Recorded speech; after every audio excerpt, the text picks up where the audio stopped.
Hello and thank you for watching. This is Jennifer Bowman with Olympia Piano. This is video 25 of the 30-day overview of Chopin's Nocturne in C# minor. In this video, we're going to cover measures 53 and 54 in my score. That's this music right here.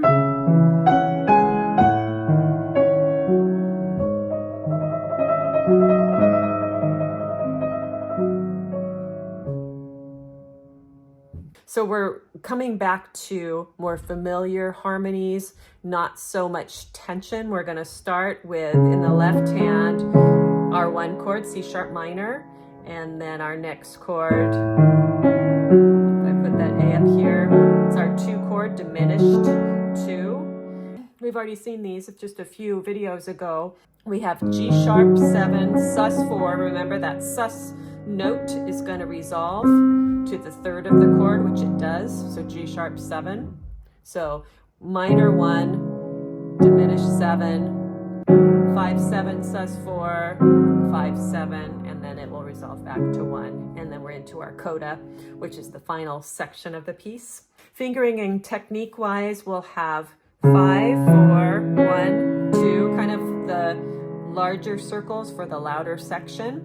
Then we've got 5, 3, 1, 2, that will be a float off, 5, 3, 1, 2, and then this will be a larger circle, 5, 3, 1, 2, growing to here, 5, 3, 1, 2, floating off.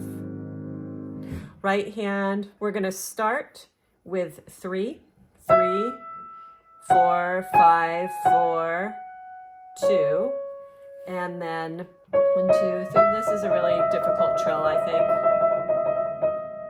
1, and then switch to 2. Even though I have a full video on trills, I'm going to show you a couple ways you can do this one in this video here today. Right hand, in terms of technique, you can see that it has a long, smooth legato line. So we're going to overlap these notes with a gentle roll up, and then 4, 5, roll up, but still connect, overlap the notes. We're not going to do like that, but we're going to do like this.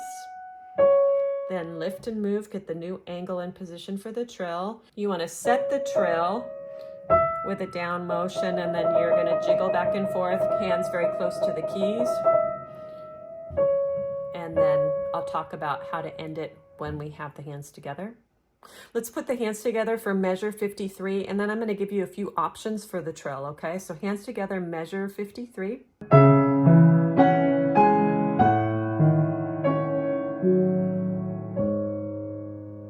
So I do discuss the trill in much more detail in the video on trills on this piece, but I'd like to just give you 3 options that you can practice right now, all right? So the first thing is, we're going to put the grace notes together with the left hand G#. So this C# is going to go with that. We're going to play them like 16th notes. And then the trill is going to start on E. And that E is going to go with the left hand D#. Okay? So I'm going to give you 2 versions of what's called a measured trill. And what that means is you're going to have a set amount of notes in the right hand that are playing along with every note in the left hand. And the first one I'm going to do is going to be 3 right hand notes for 1 left hand note, except for at the beginning where we'll have 2. So we'll have 2 notes, 3, 3, 3, 3, 3, 3, 3. And instead of going back up to E here, I'm going to play that grace note as part of the last 3 notes. So let's do the 3-note measured trill a little more quickly.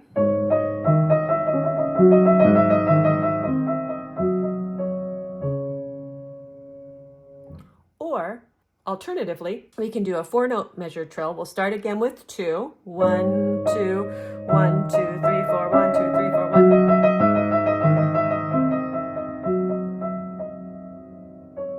And so do you see I run into a little problem here at the end? So you can solve that problem with the 4-note trill. You can either do 3. So you could go, let's say I start on beat 3, I could do 1, 2, 3, 4, 1, 2, 3, 4, 1, 2, 3, 4, 1, 2, 3, 1. Or you could do 5 notes. 1, 2, 3, 4, 1, 2, 3, 4. Here, quickly, this is what it would sound like.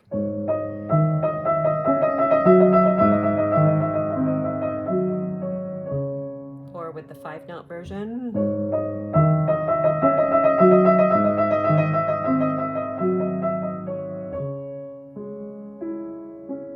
Using those measured trills, you have a little bit more control over not worrying if you're going fast enough or if it's going to line up at the end. So I'd encourage you to try those, see if you like them. I think they sound beautiful.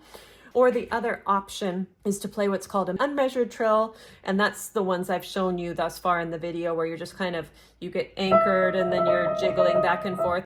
So I find this particular trill quite difficult myself. The other ones we've had either on 2 black keys or black on the top of the trill. It's at an awkward angle. So there's a lot of things that are tricky about this trill. You might experiment with different fingerings. So with the unmeasured trill, together, starting a little slower, getting faster. And then usually if I'm playing unmeasured, I'll stop that together, and then there's so many ways of doing this. So truly just experiment a lot with this measure. It's a really important measure for the emotion of the piece, and rehearse it several times till you really establish the pacing that works for your technique as well as for your emotions. Pedal, I think every 2 beats still works best. Let's try that. Pedal, pedal, pedal, pedal, pedal. So dynamics, there's a lot in these 2 measures, and I would spend a lot of time working it out. Starting fortissimo, fading probably to mezzo forte. Then I'm going to suggest start this softer. If you can think P, it probably won't be that, but think it so you can come more from nowhere. So P to MF, and then maybe mezzo piano. So a large range of dynamics. Let me play that without talking so much.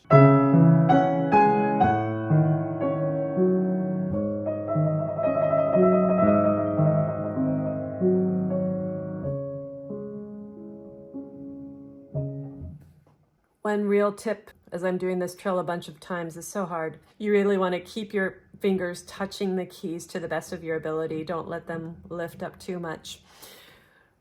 All right, the final thing is pacing. I think you're hearing what I'm doing.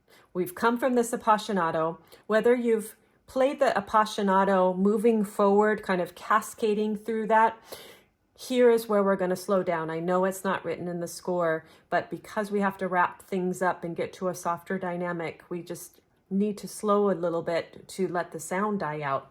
So this is another place where listen to a lot of people perform this. There's so many ways to do it. Be open to practicing it a few different ways. So if in the moment you want to choose one of the interpretations you've practiced, you have it in your fingers. All right? So one way with the push and pull of the tempo is you could start at a steadier tempo. So I'm going to start at the appassionato, going faster. Then I'm going to land here and take a little time here.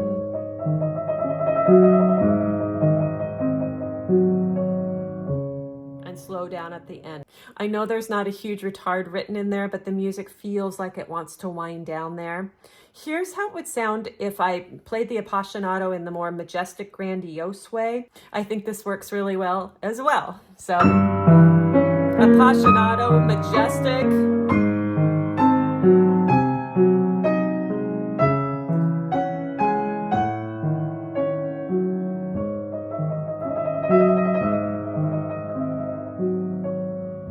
Just a little time at the end.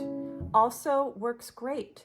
So that's it for today's video. I hope that you found it helpful. Thank you for going on this journey with me. We have 5 videos to go. I appreciate your support. It's been wonderful to kind of get to know you through the comments. I'm hearing from people all over the world, and that is a testament to this great music that we're all playing together. So thank you for your support. Thank you for sharing these videos, mentioning this channel, subscribing to this channel, sending me donations to help me a lot more time to make videos. And I love to know where you're from. Thank you to those of you who are leaving that in the comments. And as always, thank you for watching.